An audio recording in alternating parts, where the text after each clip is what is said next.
think this will be an informative video, so stick around. So Google has not been immune to the broader tech sell-off here in 2022, and it's gone from a high of, over $150 per share to now sitting under $100 per share. And if this was all driven by just pure market weakness, the whole market's going down, so Google's going down with it, understandable, and this would probably be a very strong buy. And initially, that's probably why Google stock sold off. But in more recent months, the issue is kind of more around the company specifically and how the macroeconomy changing is affecting the industry that Google really makes most of their money in. When you think of Google, right, there's quite a few aspects to their business. They have, of course, their hardware division, like their Pixel phones or the Nest products, or even like the Google Assistants that they have in your house. You could wire them up all over your house for home automation. That's one aspect. They have other consumer things like more services, so Gmail, your Sheets, your Docs. Those are things that are popular with consumers. But then you also have things like a GCP, which is a more B2B play, Google Cloud, and that's one of their fastest growing segments really in the whole business. But really, when it comes down to it, when you think of Google, there's one core aspect of this company, which is where they make most of their money in, and that's in advertising. In the latest quarter, you can see that advertising made up $59 billion in revenue for the company, which is equivalent to over 2/3 of their overall revenue for the quarter. The other components, by comparison, are fairly small, so for all intents and purposes, Google is an ads company. And that kind of brings me to my first issue with Google. But first, guys, if you're not familiar, I did launch a free newsletter service called The Compounder. It helps you keep up to date with your favorite stocks. We've launched now with just a handful of stocks to pilot this out. Check it out in the description down below. I'll leave a link down there. Free to sign up, and the purpose of it is to help you save time on a weekly basis, summarize news for you on your favorite stocks, and deliver that to your inbox. So if that's interesting to you and you want to stay informed with your investments, check it out. Okay, so getting back to Google, my first issue with the stock is really around the high concentration that it has in the ads market. The reason that this is a bit of a concern is because, the macroeconomy is changing. This whole market as a whole is feeling some pain, and it is contracting here as companies pull back their ad budgets. Now, when will this turn around is really hard to say. I think the economy has to really rebound strongly for companies to come back and start spending money on advertising. That's when Google could see growth again. But as of right now, it is in a downtrend. That, I think, is pretty much a fact across, the industry. I think it's understood here. Now, you may be thinking, hey, Google has gone through these times before. They've just been a compounding machine over the last 10 years. How could you doubt this company and their business model? Well, the thing is, the last 10 years, we've had pretty good economic times. The economy has been expanding, companies have been spending, business has been good, and Google was one of the big beneficiaries of that, with their company growing massively, their bottom line growing massively, and just overall the business has really, really done well. This, however, as we know, did reverse in 2022, the back half of it, and it's definitely clear now here in 2023 with their latest earnings, where they did report some weaker numbers year over year. Now, the thing is that this alone isn't too much of a concern. Like, it's obviously something that I consider, but it's not a reason or good enough reason for me to not own this stock, because I do own another player in the space, Meta, and they're also suffering the same macro issues, right, with the economy contracting and with ads. But the difference is that Meta has gone through a phase over the last, say, 6 months or so, where investors have dumped the stock. They lost complete confidence in the company. It went into like pure panic and capitulation mode, dropping under $100 per share, and that just makes it a screaming buy for me, because the fundamentals, in my opinion, were bad compared to previous years, but objectively speaking, we're still very, very strong, and it's still a very profitable business.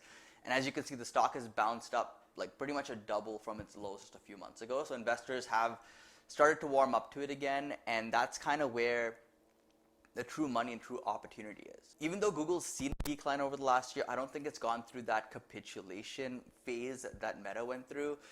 And I think that may be around the corner here. So I'm trying to be patient and I'm trying to wait for that to hopefully happen sometime soon for me to pick up shares. If you're on YouTube and you see videos of like doom and gloom, Google's done, the stock's dropping like 5-10% every week on a consistent basis over a few weeks, and people have just lost complete confidence in the stock, that's when we know we're in that capitulation phase, and that's when I will probably consider adding into this position and building up this brand new position. But as of right now, I think it's still not at that point yet, so not interested yet. Now here's the thing, there could be a trigger happening right now that could start driving this capitulation, and goes by the big blue beast, Microsoft. When you're a $1 trillion company like Google is, there aren't a whole lot of things out there, especially businesses out there, that can really threaten your business model or products that you have in a competitive way. Google has enough cash to just go out there and just purchase a competitor if they wanted to, or just spend more and destroy a competitor, especially if they're a very small business, right? If you look at Google's balance sheet, they quite literally have over $365 billion in assets, with over $113 billion of that being cash that's ready to deploy for things like buybacks or things like acquisitions. So Google is positioned to compete when it comes to like smaller players trying to threaten them. There's only really a handful of companies that can truly compete with Google, right? Think about companies like Apple, Meta. You could probably bucket Tesla in there. Amazon's up there for sure. And of course, the one that we're seeing a lot of recently, Microsoft. This is significant. This is something worth paying attention to, because Microsoft's CEO, Satya Nadella, has quite literally said they want to compete with Google on the search business here, and they want to make them dance. In other words, they want to see Google kind of squirm a little, feel some pain here from competition. And as a consumer, that's incredible to see, because we'll finally see some innovation here when it comes to search. Now, of course, I'm referring to ChatGPT and Microsoft's investment in there, and kind of their plans to integrate ChatGPT with Bing and their Edge browser to compete with Google Search and Google Chrome. And you also have to keep in mind that Microsoft has deep pockets, just like Google. So they can actually go head to head here and make it a situation for Google where they can't just buy their way out of it or just spend their way out of it. They have to think of some way to really revolutionize search or innovate in that aspect to hold their market share. This is so important because search is really their cash cow. It's what Google uses to really fund all of their other operations, like GCP, which FYI is a money-losing business. And the angle that Microsoft's taking here is quite interesting, because if you think about it, Microsoft doesn't really actually believe they can overtake Google here for Google search. And I'm also completely in that same boat, right? Like, I don't think that Google's gonna lose that number one position in search, but they could lose a few percentage points off of their market share, which could equate to billions of dollars in revenue and profits, right? Now, if that's happening, Google's gonna have less money, even though they have a lot already, it's still less, to spend into other initiatives like GCP, which is already a money-losing business. Investors are not going to want to see, GCP lose cash quarter after quarter, and then on top of that, Google's margin shrinking, and then on top of that, Google's spending more money into search to compete with Microsoft. It's just, everything just looks negative in this aspect, because margins are going to compress and fundamentals are going to get worse. And this is exactly what Microsoft's hoping for, because as you know, GCP competes with Azure. So I think that one of Microsoft's plans here is to make Google focus back on their search product, spend money back on that, so that they kind of pull away a little bit from GCP, and then Azure can pull even further ahead. So this is some crazy stuff going on, like some 4D chess that we're seeing here from Microsoft and Google, and it's super interesting to follow. Now here's the thing, we have to be realistic. Will ChatGPT displace or destroy Google? I honestly think no, because Google is the king of data. They have the data behind them to really have more accurate results, more informative results. But the way that, chat type of AI search works, it completely shifts the model from search, like text-based advertising and text-based searching. So there's going to be more costs associated with all that processing power required, and there's going to be less margins, and the whole business model has to change as well. So there's going to be a lot of work here, and I think 2023 is going to be the year that Google has to figure this out. Now, another thing that concerns me, which I think could be a fairly big issue and could happen this year as well, is Apple. Yeah, another one of those massive giants that can compete with Google may compete with Google this year. If you weren't aware, Apple gets around $20 billion per year from Google. Google pays them to be the default search engine on like their iPhone products, for example. This of course gives Google a huge opportunity to make tons of money off of iPhone users through searching, and that could change this year. Microsoft could come in, if ChatGPT and Bing can be close to accuracy as Google is right now, they can offer more money to Apple to be the default search on Apple, and that would put pressure on Google. Like that would, overnight they'd lose a huge segment of the market that they can cater to and serve ads to, right? The other thing is, say that ChatGPT isn't as good, but they're still good enough.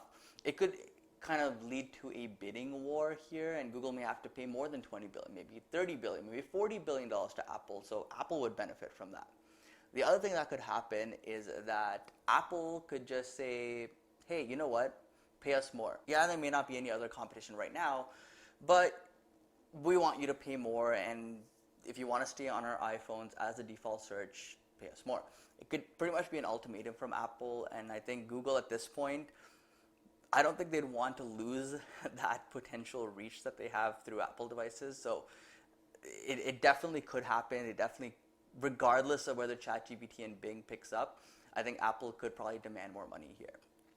The third thing I think that could happen is that Apple could actually just release their own competitive search product. You know that they're doing AI stuff with Siri. Tim Cook said that AI is a priority of theirs. So maybe Apple releases their own version of ChatGPT here to compete, and going forward, they just decide, hey, you know what, we don't need Google anymore.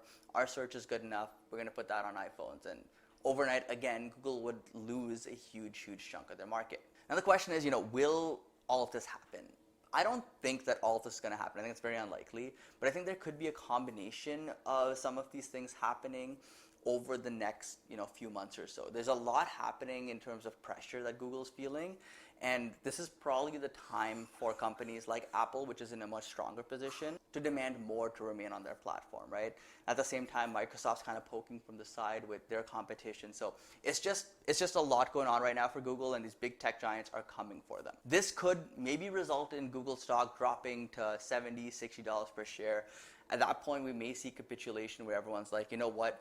Google's at the mercy of all these other companies. It's not something that's needed anymore in the world. You'll get all these stories of like how Google is irrelevant and all this kind of stuff. And at that point, I'd probably consider buying Google stock, because I think over the long run, Google is still going to be the leader in search. I think there's a high chance that they come out on top here with this whole ChatGPT saga. But over the short term, investors can be irrational. We saw that with Meta, and life-changing opportunity could be happening very soon. So anyways, let's see. I'm going to be patient with this one. I'm going to sit on the sidelines right now. Like I said, not buying Google stock today. Don't own Google stock today. If we see some sort of major selling and panic out there, I will consider buying Google stock. I'll make a follow-up video if you guys are interested in that. And hey, you know what? If Google doesn't dip to the price that I want and it starts recovering from here on and it's up 20, 30, 40% over the next year, so be it. That's kind of the risk I'm willing to take here. I think looking at the actual competition, and this time it's serious competition from these other big tech players, there's a lot of risk involved with owning Google today and opening a position today, even at these suppressed prices. So I'm not that eager to really make a position here at this time. So I'm really curious, guys. Are you kind of feeling the same way I am? Do you have a similar mindset here around Google? Maybe you have completely different perspectives here, or maybe I missed something around Google. I'd love to hear your thoughts and comments down below. But either way, guys, thank you so much for watching. Again, check out the Compounder if you want to stay up to date on your stocks, summarize news every week. Link description down below. But either way, thanks for watching. Don't forget to invest positively. I'll see you in the next one.